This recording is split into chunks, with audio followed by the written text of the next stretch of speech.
A very good afternoon and welcome once again to the second session of 10 days virtual workshop on research methodology in social sciences, which is organized by Internal Quality Assurance Cell of our college. We again request our resource person, Dr. P.K. Sudarshan, to enlighten us on review of literature and also help us on critical reading and review and finding gaps. Over to you, sir. Yeah, so I'll start with this session, and at the end we spend time for question and answer session. Yes, sir. Yes. Okay. Yeah. Yes.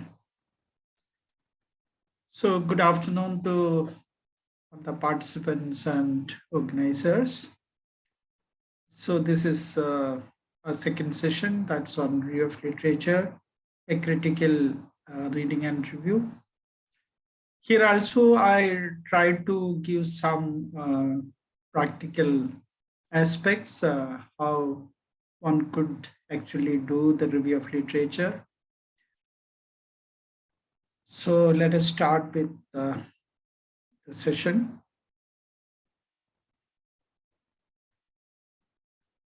All of us know that, or all of us agree that literature review is the most essential component of any research. And some researchers strongly consider it as a boring exercise. When students say it's very boring, sir, to review literature and all. But in my opinion, it is the most enriching and fascinating exercise. And it provides adequate background for the researcher to start their research. It is the time of review of literature, actually the researcher gets interested in research. And it is the time actually the researcher gets involved in the research. And he gets sometimes addicted to the research.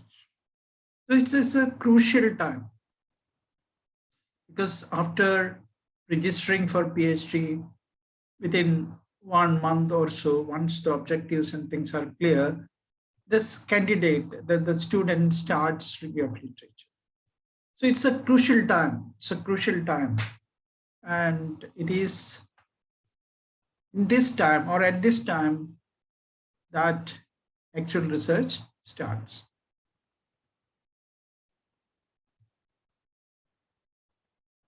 A literature review simply means review of or survey of books, scholarly articles, reports, and other sources relevant to a particular issue or area of research. So when we start literature review, we should have a vague idea of what is our research topic. I mentioned vague idea because in the process, we refine that idea. So therefore, I mentioned vague idea. So we should have an idea about our research topic or particular research issue or research area. And keeping that in mind, we survey books, scholarly articles, reports, etc. This process is popularly known as literature review. So literature review provides a description, a summary, and a critical evaluation of the literature in relation to the research problem being investigated.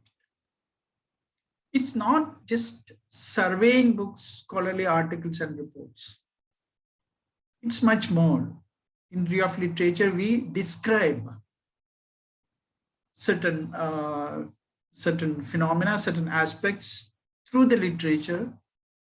We write a summary of it, and also we do a critical evaluation of the existing literature in relation to the problem being investigated.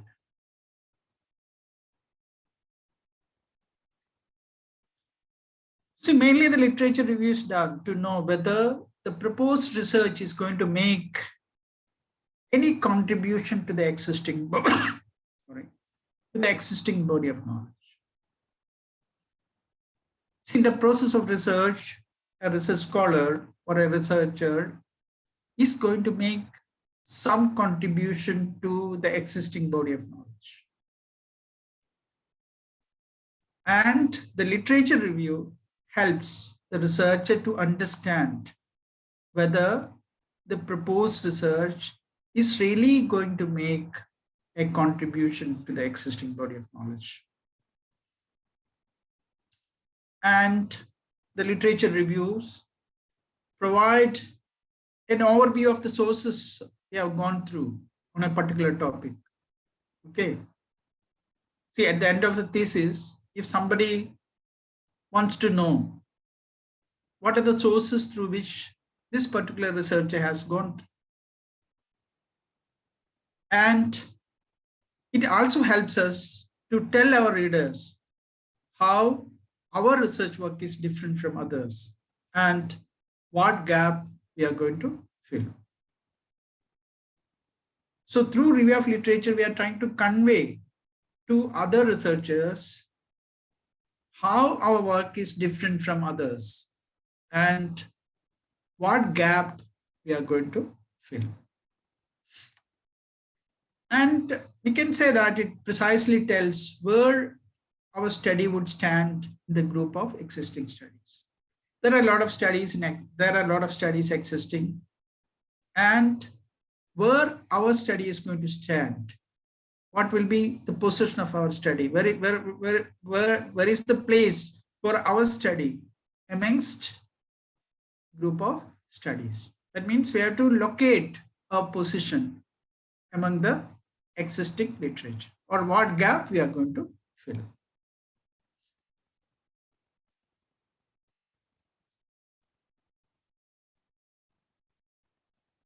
See, review of literature is not just only a search for the relevant literature in the given field.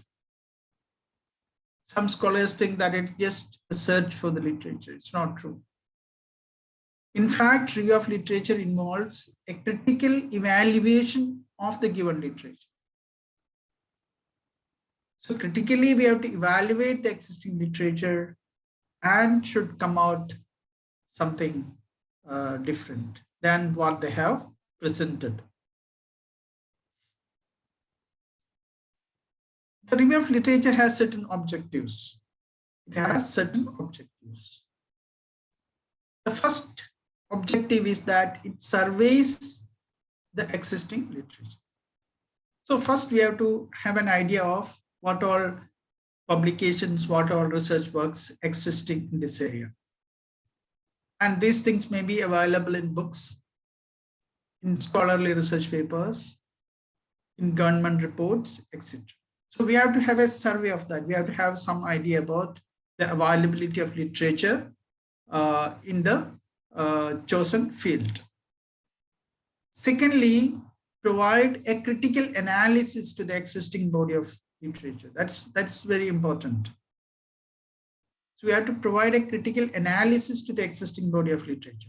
That means we have to go through each paper, each work, and should examine that in a critical way and should highlight its merits and demerits and gaps. Okay. Thirdly, summarize and synthesize the huge volume of literature in the area. So I mentioned in the last session that the review of literature chapter should be around 25 to 30 pages maximum. But we may find huge literature in the area, hundreds of papers, reports, books, and all. But how do we present that in 25 to 30 pages? Because we have to summarize and synthesize. Okay, we have to summarize all these papers. Synthesize means we have to see its connectedness, its order. So we have to find some pattern, some way of organizing it. Okay, that is the third objective. Then only we can make it very appealing. That summarizing and synthesizing is important. Fourth objective is to present the scattered literature in a readable and organized form. The literature is scattered.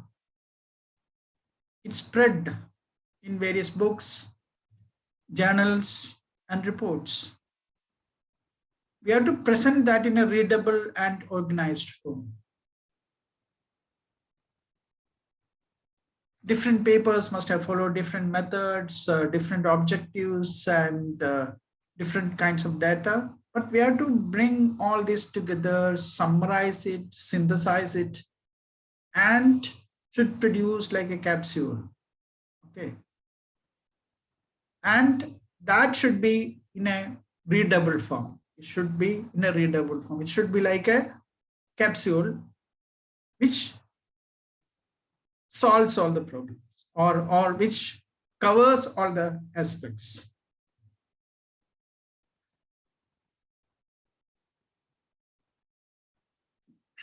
Now, let us see the purpose of literature review. See, the first purpose is identifying the contribution of each work in understanding the research problem being studied. What does it mean? So we are trying to understand a research problem. Okay. And in the process of understanding that research problem, what is the contribution of each work?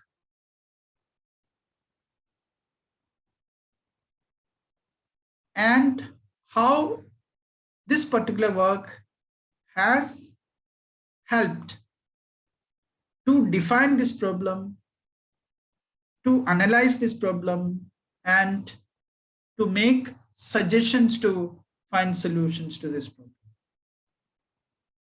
Second purpose is to describe the connectedness or relationship of each work with other works. We are not just reading one paper and leaving it. Or we are just reading one paper and noting down the points and putting it in the paper. No. We have to see the connectedness or relationship of each work with other works. If we find some works are not related or connected, better to exclude that. Otherwise, that will spoil the review of literature chapter. Or we should not take such works. So there must be some kind of connectedness, some kind of relationship with each paper that we are reviewing. And we are trying to extract that connectedness or relationship. Now, thirdly, interpret the prior research in the light of new developments in the research area. You know that research always an expanding area, developing area, and more researchers come. Social sciences and all, it's not very fast, but in sciences and all, chemistry and all, the research developments are very fast. So, review of literature helps us to interpret the prior research in the light of new developments in the research area, or to connect between the prior research and new research, and whether that research was relevant or not. All those things we can understand through review of literature. Reveal any gaps that exist in the literature. This is what commonly all of us know. That means if somebody asks us what is the purpose of review of literature, we would say that is to find gaps in the existing literature. It's true. That is the most important purpose of undertaking review of literature. Under review of literature chapter or in review of literature, we map the existing literature. We map the existing literature and see and look for the gaps. Okay. And our research is mainly to fill that gap. So it's not necessary just filling the gap. It can be extension also. We can extend the domain of research. Or we can find gaps in the existing literature and we can try to bridge that gap or fill that gap. And review of literature helps us to make an attempt to resolve conflicts of ideas in the previous studies or contradictions in the previous studies. Suppose there are conflicts of ideas. Suppose two groups of people or two groups of scientists are taking two different positions, or there are contradictions in the previous studies. The review of literature chapter or the review of literature, what we do, can find a solution to that. We can suggest something so that contradictions are reduced or conflicts are reduced. Next one, that is also very important, to prevent duplication of research. See, we should not reinvent the wheel. We should not do the same research. Suppose somebody has already done the research with same methodology, with same data, we should not repeat that again. How do we know that somebody has already done research? We have to do the review of existing literature. Unless we go through the existing literature, we wouldn't know whether somebody has already done that work. If somebody has done that work already, then no meaning we pursuing the same topic. When we propose certain topics, when the students come and propose certain topics, then guides or experts in the field say that, I think this has been studied by someone. And if they are expert in the field, they say that you see these papers, these 2-3 papers, they have looked at the same aspect. Since it's already been researched, why you want to do the same topic? Okay. So review of literature helps us in that. Next, it sets a stage for conducting additional research, because review of literature prepares us. Okay, review of literature helps us to set a stage for additional research. And review of literature locate our research work in the vast body of existing literature. There is already a lot of literature exists. Okay, then what we are doing? What is our contribution? So it helps us to locate our research in the vast body of existing literature. We can say that in this vast body of literature, I have a space here. I can be located here. Okay, there is space here. That we can tell if we do the review of literature.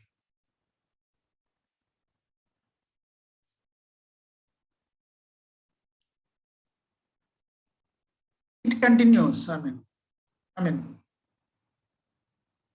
yeah. Now,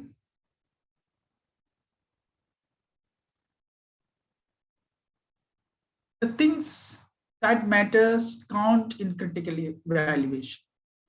See, I have mentioned to you that review of literature is not just survey of literature, it is critical evaluation of literature. So it's easy to say critical evaluation of literature. So we also tell our students that you don't just go through the literature, but you critically evaluate that. Even if we say like that, they don't do that properly because they don't know exactly what's meant by that critical evaluation. Okay, what are things they have to look for critically evaluating a literature or a research paper?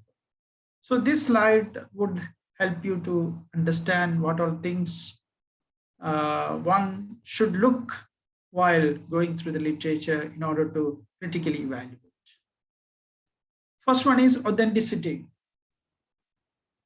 You have to see whether the paper writer, the paper that you are going to see, the author has good credentials.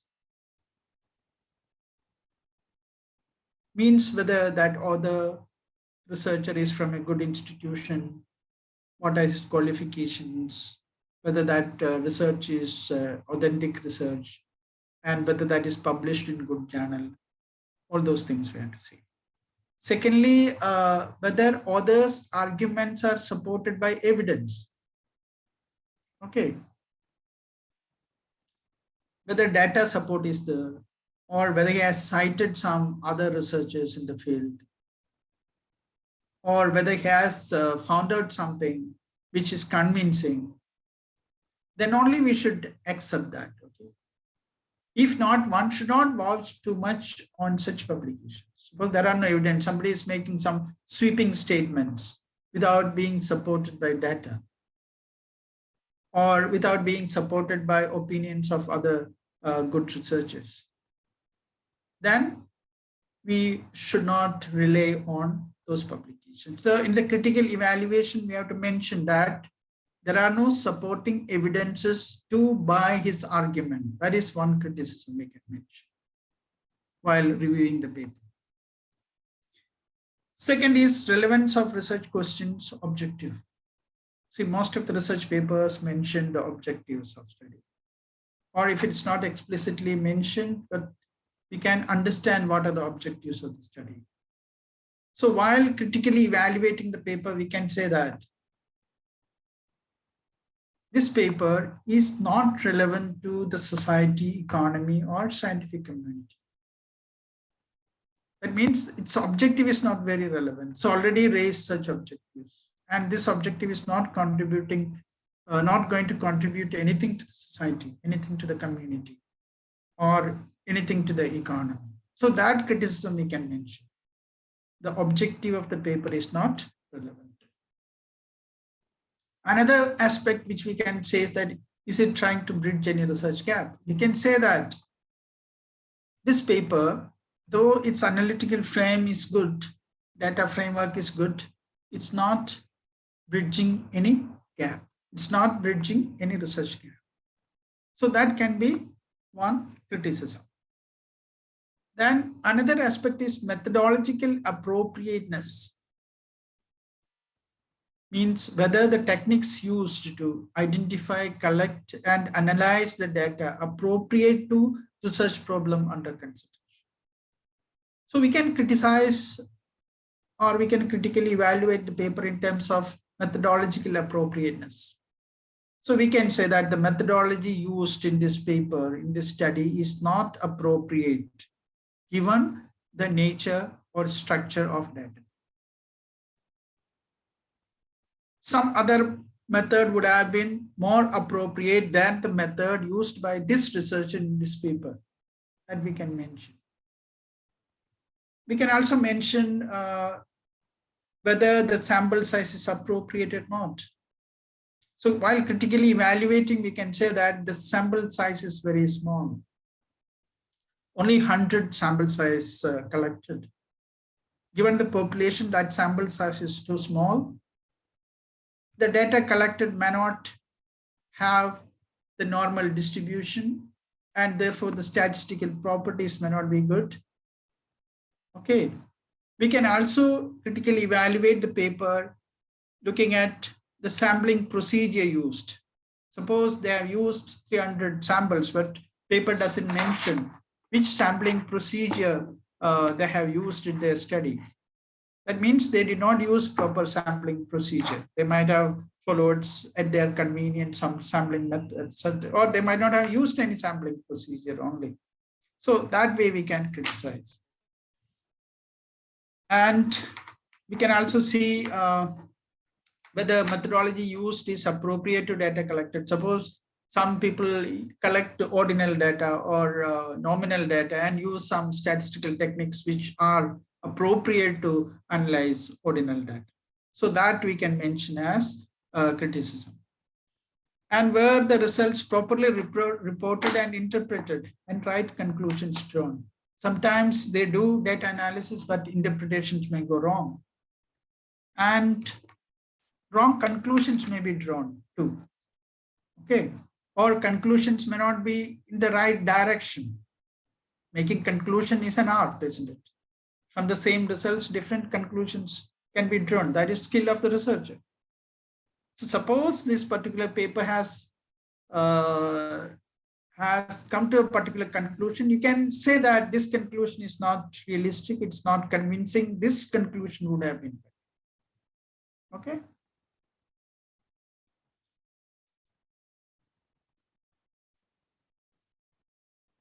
Then this is continuation, okay? Objectivity of the author. Okay, whether the author is objective or biased. Whether some important data has been ignored to establish author's viewpoint. Okay, sometimes some authors may ignore some data to show that he's right, or to support some view, or to support some political party. Suppose that individual researcher wanted to show that the economic growth during the last 5 years has gone up, or this particular year has gone up. Under this political party's rule, the economic growth has gone up. Suppose he wanted to show that, I mean, he belongs to that political party's ideology. Then he can compare 2 years such that he takes this other point of time, a low growth time. If you take other point of time, a low growth time, to compare the present time, then we can show higher growth. Okay, so that means he is not objective, or he is biased. So such things we can bring to the notice.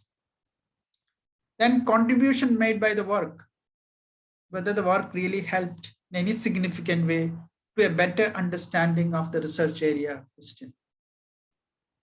Finally, you can say that there is nothing new in this paper. The same thing is put in different way. The earlier papers have come to the same conclusion, but they put it differently. That's all. This paper that way is not meaningful. Not necessary always you say negative. Okay, here I mentioned in a negative way because we are critically examining. Critically evaluating doesn't mean that we have to say negative.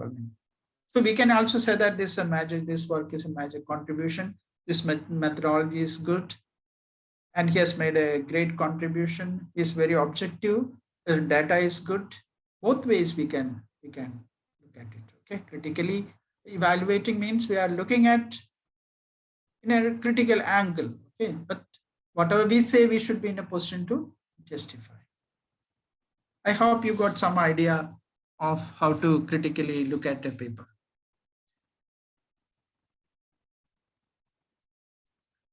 Now, certain important things that we have to keep in mind. Okay. Sources in your literature review should strictly related to the research problem. That means should not put any literature which are not related to your research problem. Okay, if you are studying about export competitiveness, we need to include only export competitiveness. You should not put some other thing, some other aspects, or any studies related to imports. Okay, so it should pertain to the research problem. Just to have more review of literature or more papers reviewed should not include unnecessary and relevant papers for reviewing. Secondly, take sufficient time to identify most relevant sources to use in the literature review. Don't do literature review hurriedly. See what are the different sources from which we can get literature. There are so many databases now, and we can go through that. Most of the journals have their own databases, like Taylor and Francis, Elsevier, Sage. So some universities have subscription to all this. If you put your search, you get a lot of literature related to your research area. It lists based on the keywords, but you have to see whether that's relevant to you or not. Okay, then what is very pertinent to your area that you select, that you take. So if you go through many, you will get good ones, at least few. So take sufficient time to identify the most relevant sources to use in the literature. Critically examine all aspects of research design and analysis, then only accept another researcher's findings and interpretations as valid. So when you accept somebody's research results as valid, or when you cite this as a major finding of somebody else's study, see whether the research design and analysis of that paper is good or bad. Okay. Only if it is good one, then you take it as valid. And next, reports only synthesized results rather than reporting isolated statistical results. Synthesized results means what? There should be flow, there should be connection. It should be a synthesis of various words, which you are writing as if it's new. Okay.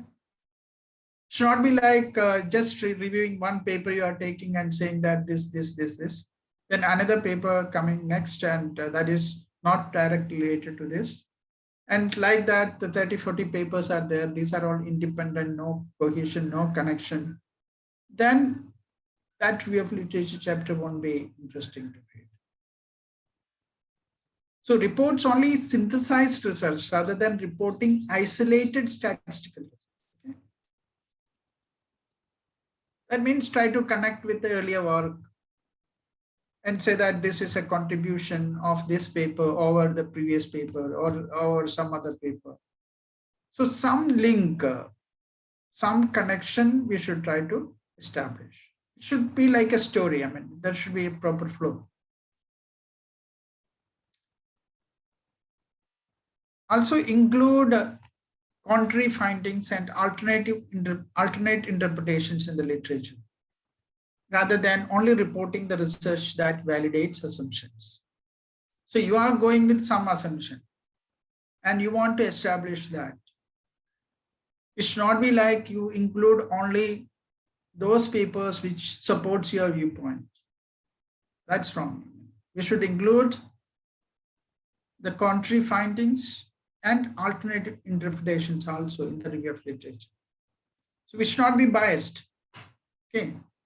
It should not be to establish your own assumptions or your own viewpoints. We should consider other viewpoints also.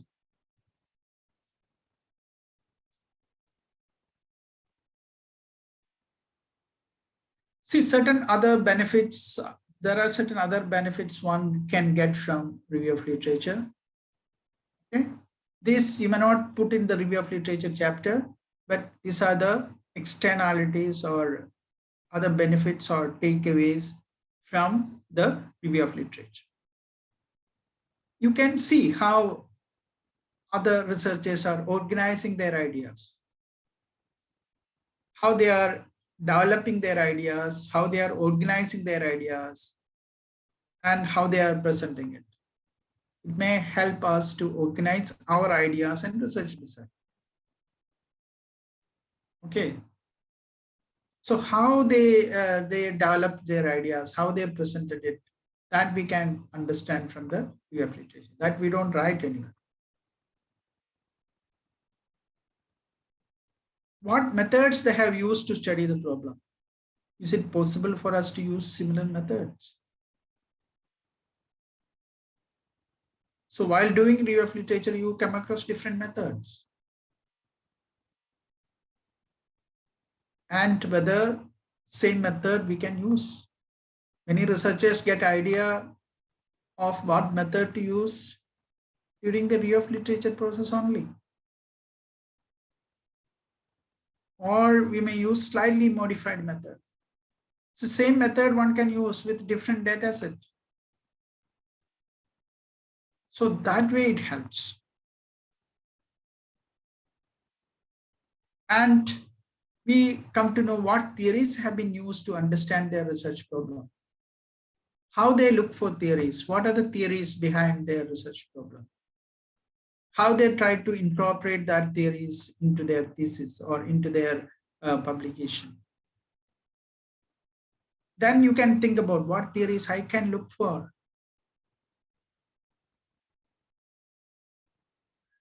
Okay. So there are various theories, but we have to find a theory which is appropriate to our research problem under study.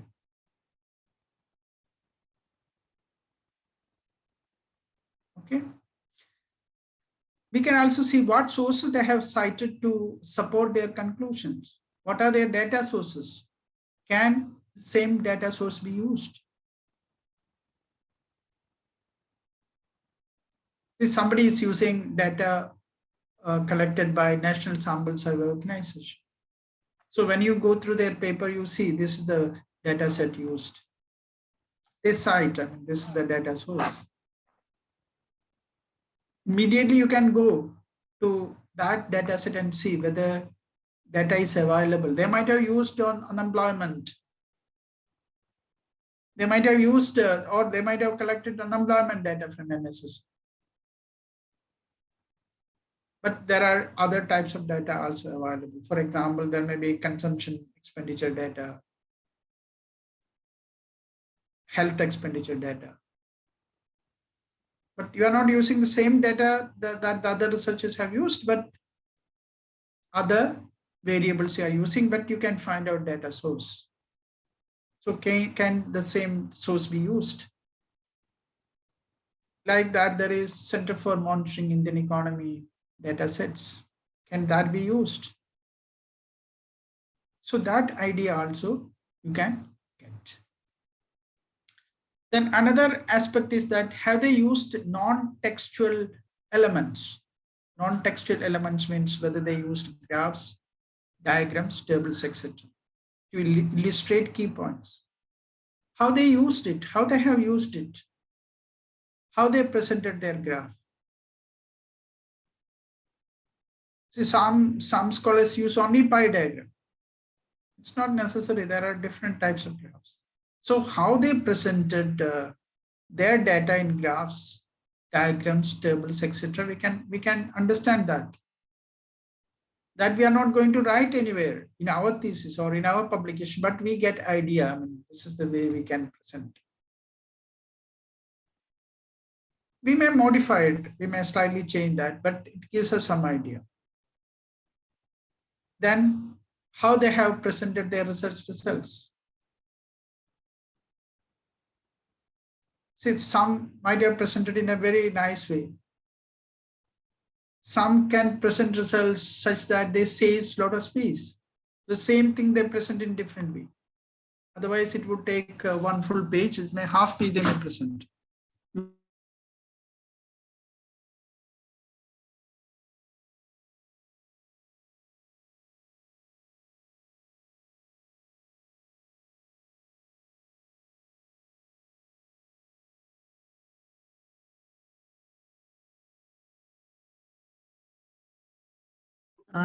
So I think the video has stuck. Neither his voice is coming. Yes.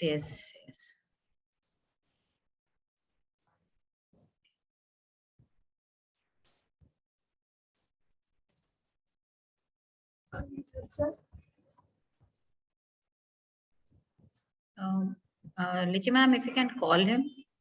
Yeah. Yeah. I think he left the meeting. Yeah. And he left the meeting. I think he'll join back. Yes.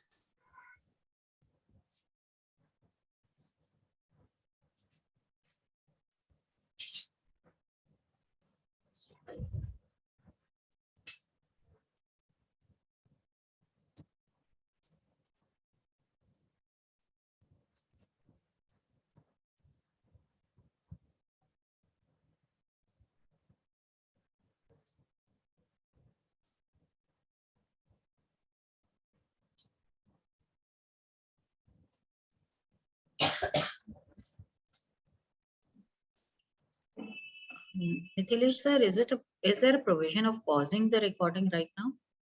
Yes, ma'am. Yes, ma'am. May I resume? Yeah. Yes, sir, please.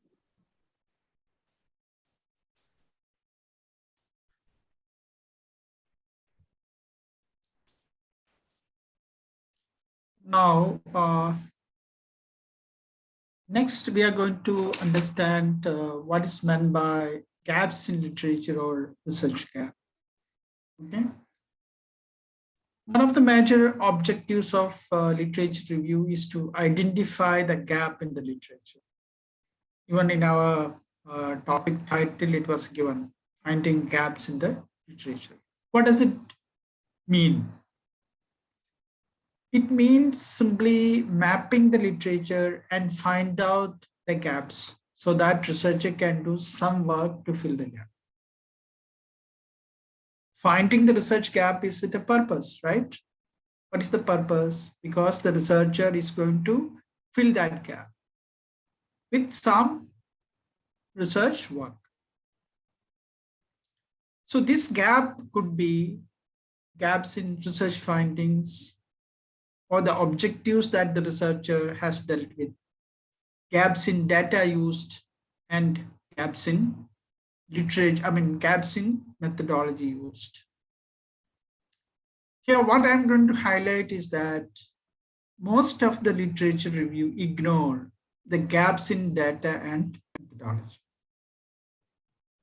After review of literature, researchers finally say that this study is not carried out in this particular state, or this study is not carried out in this particular context, or this objective is not dealt with. But they ignore the gap in the data and gap in the methodology. That's what I'm trying to highlight.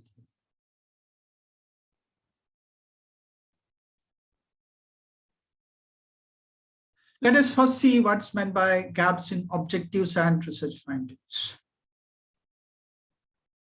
So in this case, we try to find out the major gap in the findings and conclusions.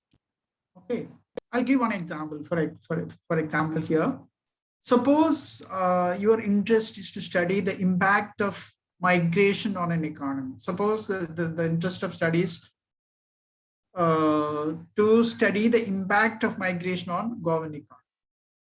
Suppose we have studied, or some researchers have studied the impact of migration on employment. Some researchers have studied impact of migration on population growth. Some have studied impact of migration on health status, education, etc. But we could not find any study which looked at impact of migration on business. So that's a research gap. Many aspects of migration have been studied, but the impact of migration on local business is not being done. So that's a research gap. So our thesis or our work could be with that objective in mind. That means our research topic can be to study impact of migration on local business. We can think of many such examples, but I'm just giving one example to give some idea about how to look for research gap. This is research gap in objectives and research findings. But this is not the end of it. One could look for any problem. It's audible.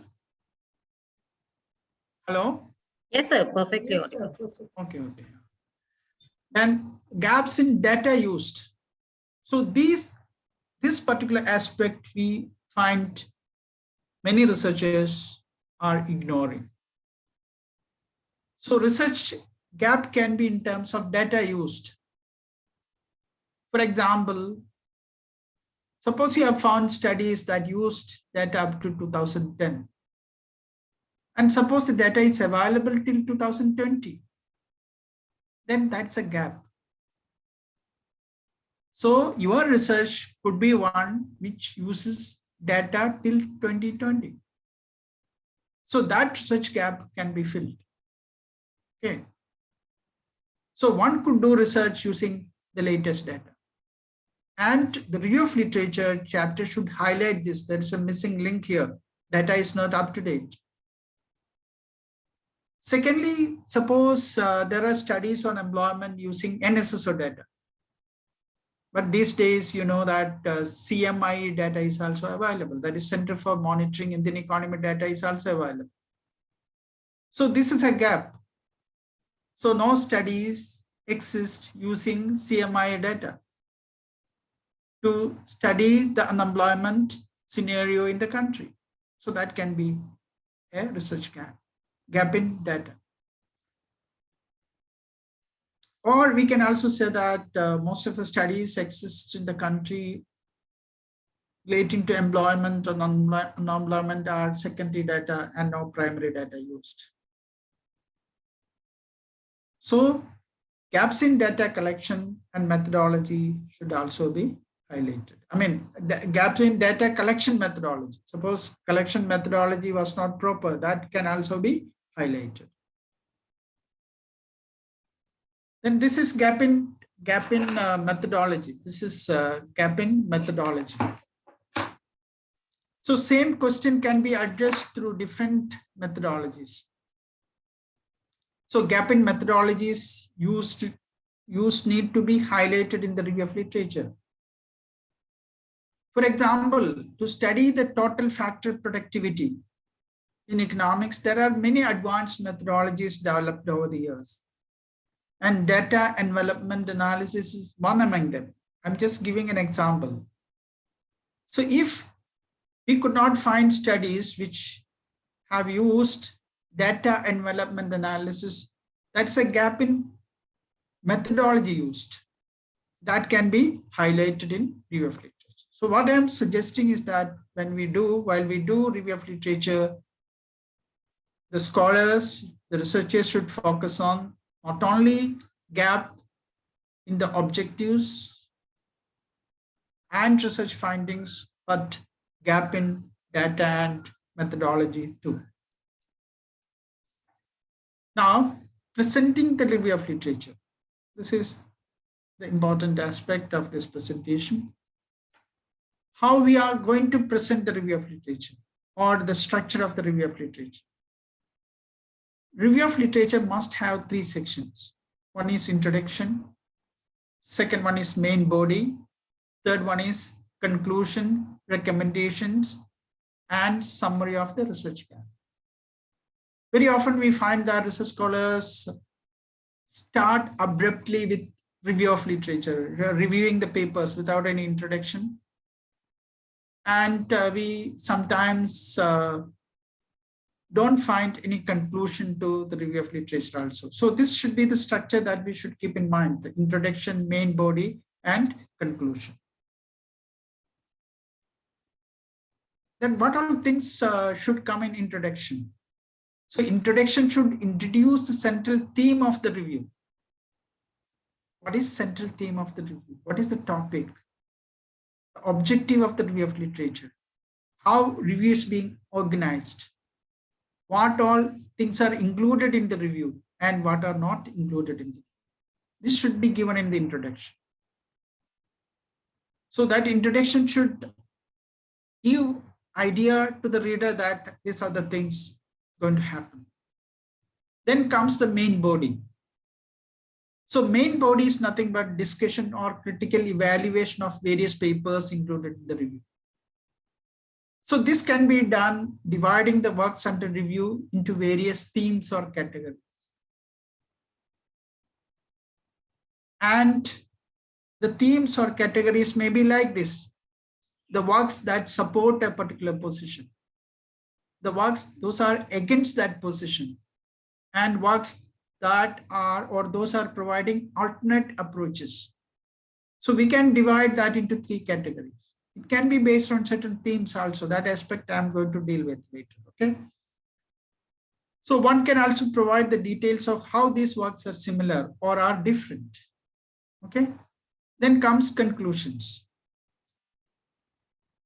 In conclusions, we have to give what we have found out or drawn from the review. What are the gaps, etc. So in the conclusions, we may mention which papers we have made or which papers have made the best arguments and most convincing opinions. So you can say that these are the papers which have supported this view, and these are the most convincing papers, or these are the papers which gave most convincing answers. And these are the papers which have made the greatest contribution to research area. Okay, or these papers have made contributions in terms of data and methodology.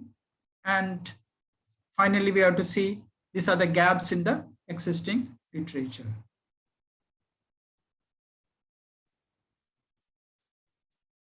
Now, how we are organizing the literature review? How we are organizing the literature review? There are different ways of organizing literature review. One is chronological. Chronological means what? Under this, papers are reviewed according to their date of publication. So papers published in 1960s will give first, then 1970s, 1980s, like that. Chronologically, we present the paper. So the paper published first will appear first. Though it is easier to do like this, sometimes the themes get mixed up. Okay. Here the problem is that when we go chronologically, we are not looking at theme. So sometimes themes get mixed up. So that may cause some inconvenience to the researcher. But depending upon the topic under study, we can opt for chronological or some other methods. Suppose the development of ideas are over the years, systematically, then chronological method would be better. And it would be advisable to have subsections for each vital time periods. Okay. Though we are doing chronologically, suppose we are talking about, we are doing something, we are studying something related to economic reforms and all, then we can put time period till 1991. That can be one subsection. Time period from 1991 to 2008. So 2008, you know, the crisis, global crisis happened. So that can be one period. 2009 to 2019 can be another period. So chronologically also we can classify into different periods and review. Now, next is thematic. Under this, we are doing reviews on the basis of theme around a topic or issue rather than chronologically. Even though we are doing thematically, here also the time factor comes into picture. Because within the theme, we may arrange or we may organize in terms of time. So suppose we take one particular theme. Within that theme, we can put literature or we can review literature chronologically. So in each theme, chronological order could be followed. It's also possible to have subtopics for each theme. See, for example, we are classifying the theme in 2.1, 2.2, 2.3, but it can be 2.2, 2.1.1, 1.2, like that we can have sub-themes also. So here also division of works under review into themes or categories may be in the form of works that support a particular position. Those are against, and those offering entirely a different or alternate approach. I'm going a little fast, otherwise we can't finish. So this is an example of how to present theme-wise. Okay. Suppose the topic of study is factors determining export competitiveness. The themes could be exchange rate and export competitiveness. That can be one theme. Second theme can be firm productivity and export competitiveness. Third theme can be trade agreements and export competitiveness. These themes can be selected or designed on the basis of the objectives of the study. Okay. Because on the basis of the objectives of the study, we are going to select the literature. And on the basis of objectives, these themes can be designed. Third one is methodological. In these types of review, the focus is neither on time nor on theme. Here, the focus is on methods that the various studies have followed in their research. In this case, the interest of the reviewers is not what others have said or what others have found out, but how did they arrive at that conclusion or that finding. That means here the interest of the reviewer is the methods used or methodology followed. And suppose the thesis is expected to provide a major methodological contribution to the existing body of knowledge. This method would be good. So if we examine the literature in a particular field, we find the developments. We find the development. For example, if you are studying poverty, measurement of poverty, there are different tools, techniques developed over the years. And suppose the researcher's objective is to provide a new tool, new methodology, or new index to measure poverty, then better review the literature in terms of methodological contributions made by various researchers over the years. So it can be chronological, it can be theme-wise, or it can be methodological.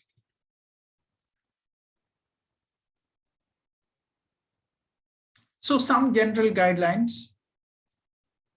The interpretation of, I think this I'll skip. I mean, already I have mentioned these things in some other place.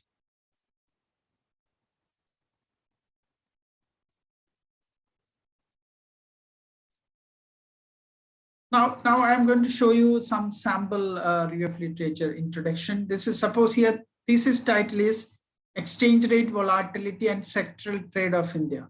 This is one of my PhD students' thesis only, topic only. Now, how we are putting the review of literature, okay? So I told you we are going to put that in three subheadings. One is introduction, second one is main body, and third one is conclusion. See here, this is introduction part. So this part I'm not reading out. This part shows the central theme of the review. So exchange rate can be considered as one of the widely used economic indicator which reflects the trade competitiveness. So this is the main theme. So I have given one paragraph. My student has given one paragraph about this in the introductory part. Okay. Then this is the topic. So as per theory, the exports are positively or negatively affected by exchange rate volatility. So previous empirical studies have shown something like this. And this is the actual research question, in actual research problem that we are looking at. So that's given as a topic. Okay. Then this shows what we are doing. I mean, how we are organizing the literature. So present chapter classifies and discusses the literature based on three main themes, namely exchange rate volatility, exchange rate and trading partners, and exchange rate and sectoral trade. So these are the three ways we have arranged our literature so that we are mentioning. Then review lays on emphasis on studies on exchange rate volatility and impacts on different sectors. Though the literature in these areas are in general reviewed, the focus is on studies pertaining to India. That also we have to mention what is our focus. And third aspect is what we are going to review and what we are not going to do. So this works. This only reviews, that word is missing. This only reviews works since 1991, or only works since 1991 is considered for review. That means the works before that we are not reviewing. This is the introduction we are giving for the review of literature.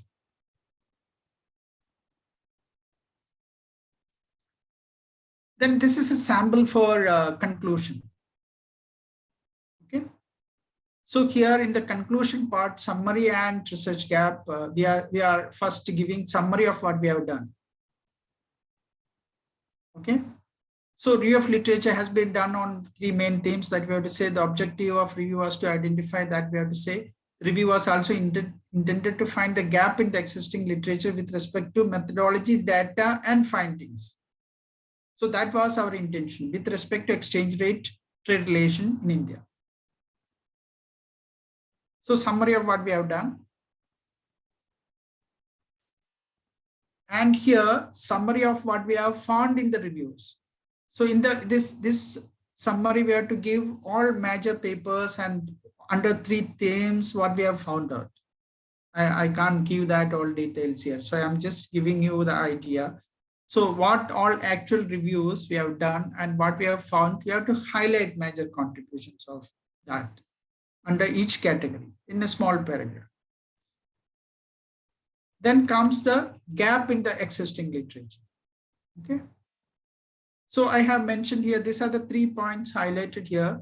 There are limited studies, especially on Indian context, that consider sector-wise analysis of trade with respect to exchange rate volatility. So this is one of the gap I am highlighting.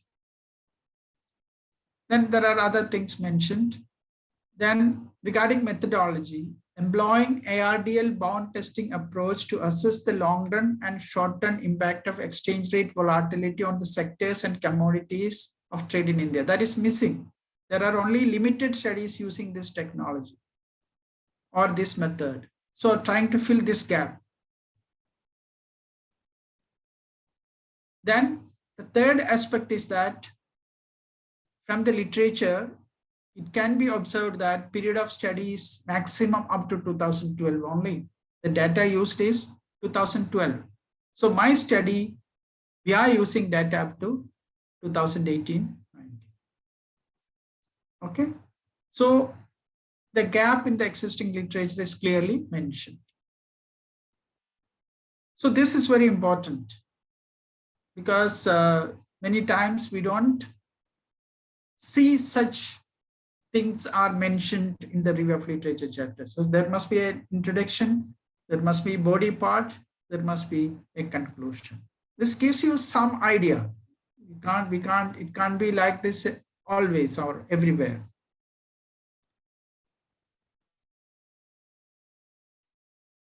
Now, this sample for main body, I mean, how we are reviewing the literature. Okay, this is a study by Perdy. So we start like this. Perdy 2003 investigates the impact of exchange rate volatility, like this we say, and this is the way we are saying. This is the way we are presenting it. I'm showing this after one slide in detail what all aspects we have looked at.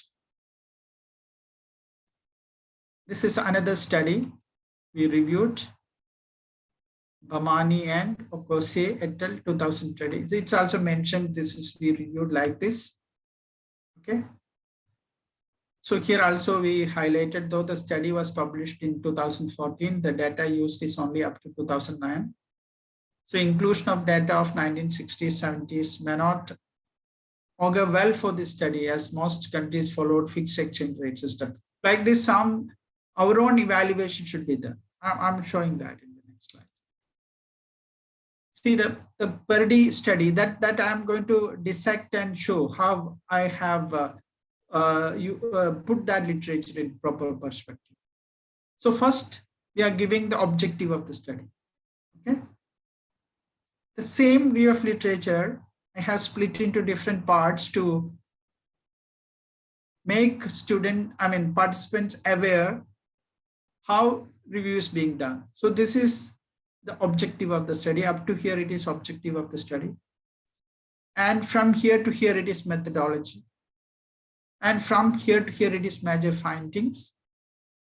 And from here to here, it's implications of the study. And the last one is my own critical comment. So my own critical comment is number of countries and number of commodities appear to be inadequate for such a study. That is my own opinion about the study. So these are the aspects one should cover. What was the objective of the study? What was the methodology used? What was the major findings? What were the implications? And on critical comment. The second one also the same way. This is the major theme of the study. Objective and major theme more or less same. And from here to here, it is data and methodology. And from here to here, major findings and conclusions. And from here to here, on assessment about the study. So these are the aspects we expect to include about each paper that we include in the review of literature. Here I have given only two papers. Okay. If we are doing more, then we can connect one with other, and we have to write, we have to synthesize and write. That I can't do here. So time is now 3:10, I think. So some time we have to give for questions and answers. So let me see, okay? Now I'll briefly show how to cite papers in the review of literature. Okay? There are different ways, okay? Some scholars always start with the name of the author. It's not necessary. Let us see different types of citations. I don't explain much. This is type 1. That means here, Singh, you put only surname. Singh 2014 stated that. This can be stated that, or investigated that, studied that, analyzed that. It can be anything. Okay, so this is one type. Now, if you are starting with same thing according to Singh, then we can put like this. Okay, bracket. It's more or less same. What I'm saying, it's not necessary that we should start. If you see some review of literature thesis, you see everything starting with like this. All paragraphs starting with the surname here like this. It's not necessary. We can put the same thing like this also. The economic liberalization, the main reason for increasing FDI in India, Singh 2014. So this way we can put. And sometimes 2-3 authors might have contributed or might have come to same conclusion. Then we need not review all the same finding. So we can put here Singh 2014, then Mukhopadhyay 2015, 2018. That means there are 2 papers of Mukhopadhyay, one in 2015 and one in 2018, and he has come to the same conclusion. Okay. Then another type is type 5. So here we are putting Singh 2014 and Mukhopadhyay 2015.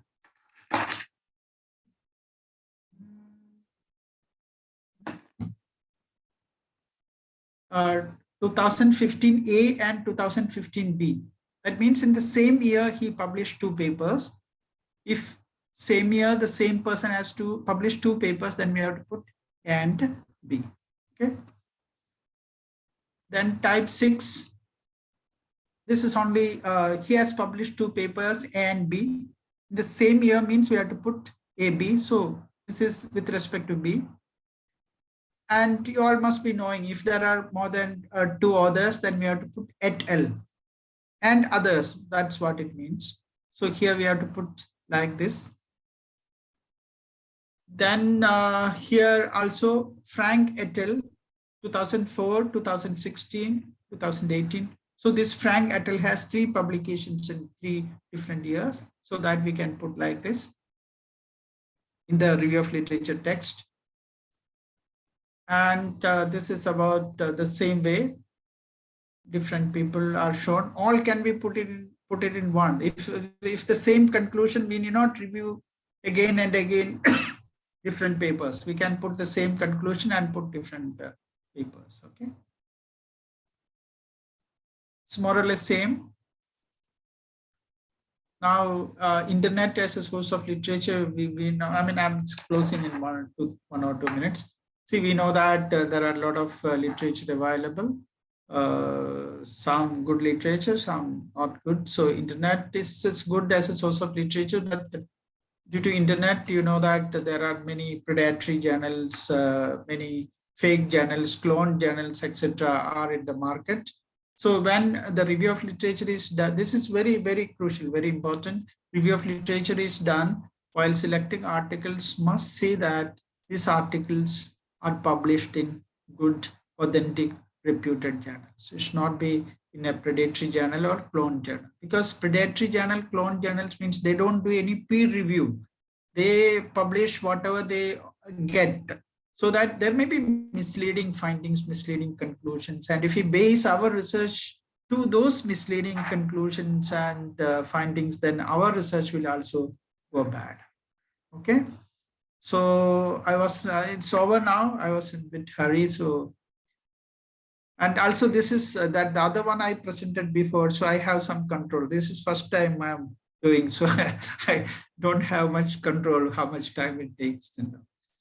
Okay, I think it would help the participants some way, but they can go through it later. If they want, I can send this PPT also.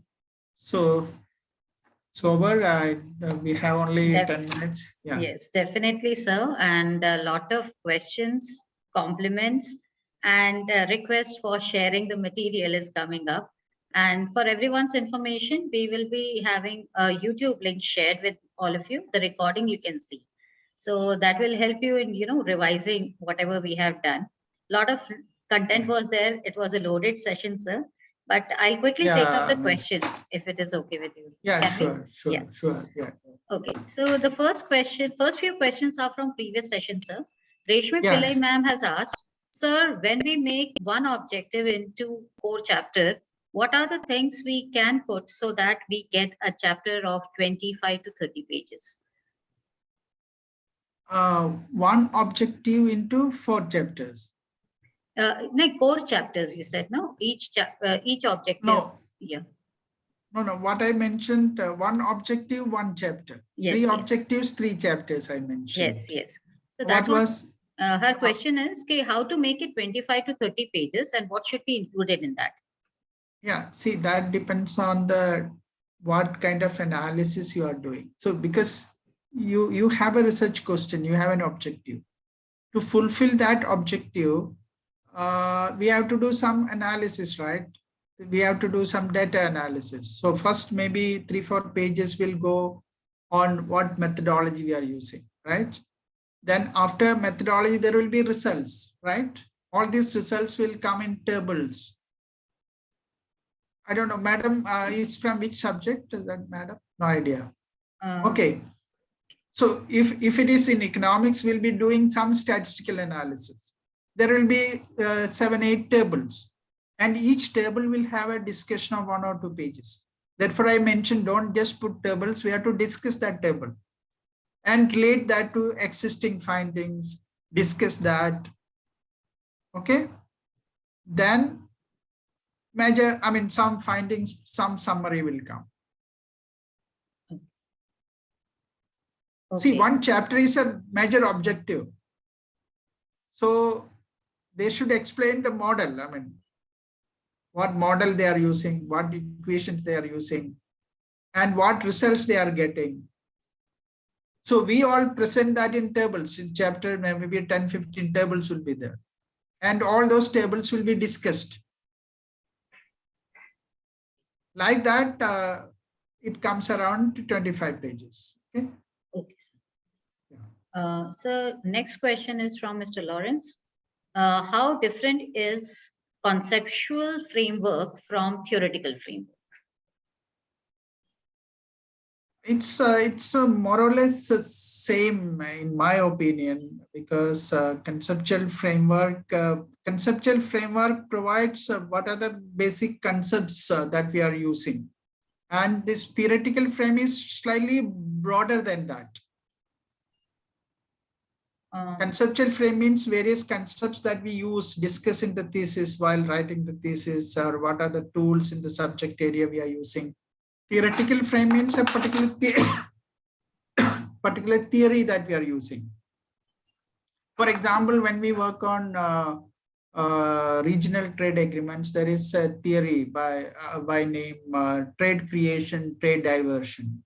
Okay, that is maybe those two are 2 concepts that we are using: trade creation, trade diversion. But that theory as such, how trade is created, how trade is diversed, that model itself will form the theoretical frame.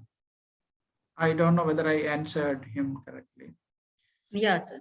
Got it. So whatever I can later send them also details. Okay. Okay. Another question is how to keep the document of data collected through the questionnaire or interview method. I didn't get. How to keep the document of data collected through the questionnaire or interview method. No, what we do. I'm not very clear. The interview method means it's qualitative data. Yeah. So that they have to keep as it is in written form, or many people get it recorded while they interview. And other quantitative data means once we collect data, we put that in Excel, right? We enter data in Excel software, because from Excel we can take to any other software, reviews or Gretel or whatever. So quantitative data one can store in Excel. Yes. And qualitative data can be, these days students are recording. When they interview person, they are recording. Otherwise, they have to write and keep whatever they are saying. I mean, qualitative interview means it's open-ended. Different people have different answers to a particular issue. Okay, just 1 minute. Yeah, the question is related to review of literature now. Review of literature is summary evaluation. Okay, Yeah. sir, but examples. I think you have given a lot of examples already. Now, Yeah. towards the end, he must have got the answer. Subhash sir must have got the answer. Okay, I mean, some examples I have given that will be useful, I think, because we don't get such examples in the textbook and all. I mean, so maybe if it's from economics, it could be more helpful, because then that terms and other things would be helpful. Therefore, I thought I would give some examples. I know, because many things we discuss, but we don't get exactly what to write. So he can go through the examples given to me. Okay. Yes. Okay, and Jyoti ma'am has asked, can we use same title of specific topic, which was already published by some researcher? No, that won't be appropriate. No. I mean, if somebody has already used, we can slightly modify that. Same topic we should not use, because when now these days Google search and all, they find the same thing. No, I mean, same keyword we use.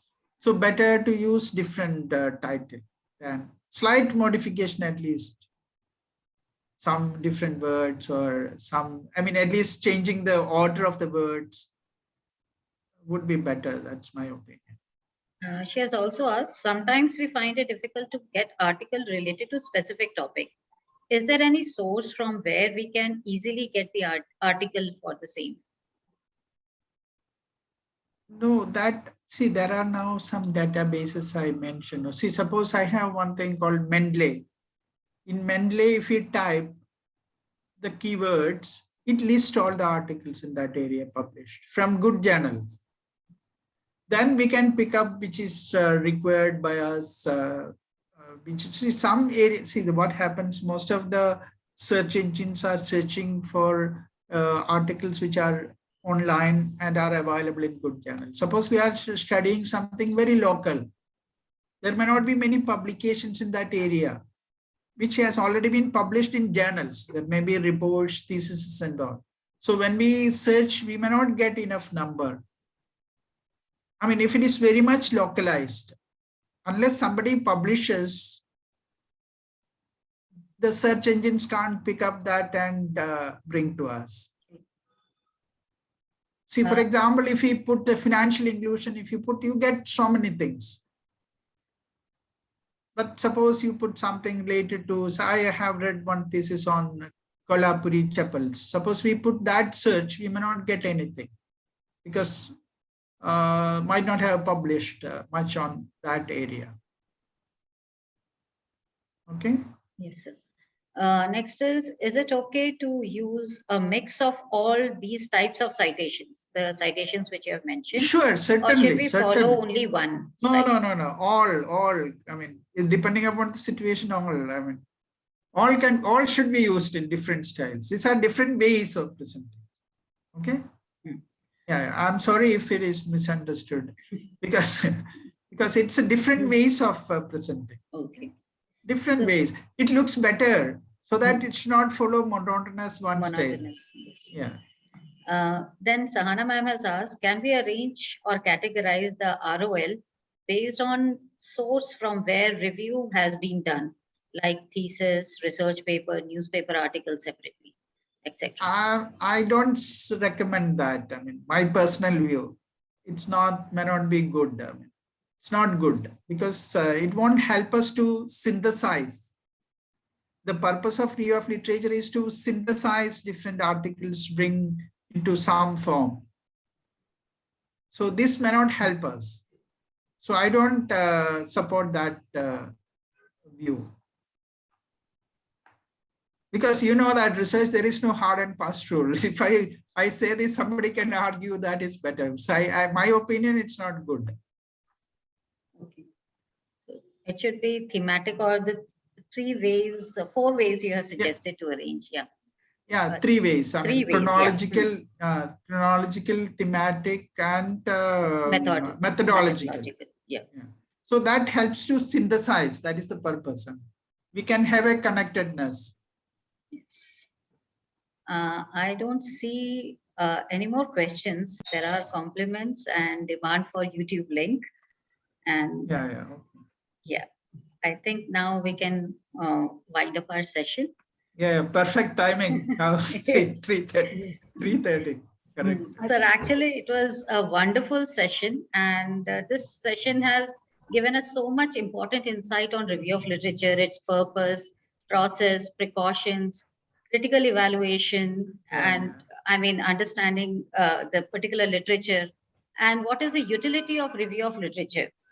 So before I count on everything which we have discussed, I would like to invite Mrs. Sahana Ravi Prasad. She is our research cell in charge and of our institution and coordinator of BBI and BAF program to propose a formal vote of thanks. Okay, thank you. Thank you. Before that, I thank you all for inviting me and also well organized. Everything started on time. I thought it may get delayed for 5 minutes or so, but it's all correct timing. Good organization. Thank you, sir. Thank you so much for your time, sir. Yes. Yeah, thank you. Thank you Yeah. much. And thanks to all participants for their presence and active participation means we don't have much time also to ask each one and all. Okay, over to you. Yeah. Yes. Sahana ma'am, please. Yes, sir. Thank you, Nidhi ma'am. Good afternoon, everyone. On behalf of S.M. Shetty College of Science, Commerce and Management Studies, I would like to extend my gratitude to our today's resource person, Professor P.K. Sudarshan, Dean of Research, Goa Business School, for devoting his valuable time and to make our participants understand in detail, starting from the relevance of apt title for the thesis, till the importance of review of literature and what are the various ways of presenting the review of literature, identifying the gaps, etc. Thank you, sir, for the elaborate and wonderful session. A big thanks to our benevolent management and our principal, sir, Dr. Sridhara Shetty, for giving the opportunity and encouragement to conduct this 10 days research methodology workshop. Thank you to our Vice Principal and IQAC Coordinator, Dr. Liji Santosh, and Vice Principal, Professor Sandesha Shetty. Thank you, Nidhi ma'am, and her technical team for handling today's session. And last but not the least, all active participants for your patience and energetic listening. Thank you, one and all. Thank you, sir. Thank you, sir. Thank you, sir. I request all the participants, please make sure that they have filled the attendance form before they leave the meeting. Attendance form has been shared in the chat box. Recording can be stopped, and thank you so much, sir. It was really wonderful to have you.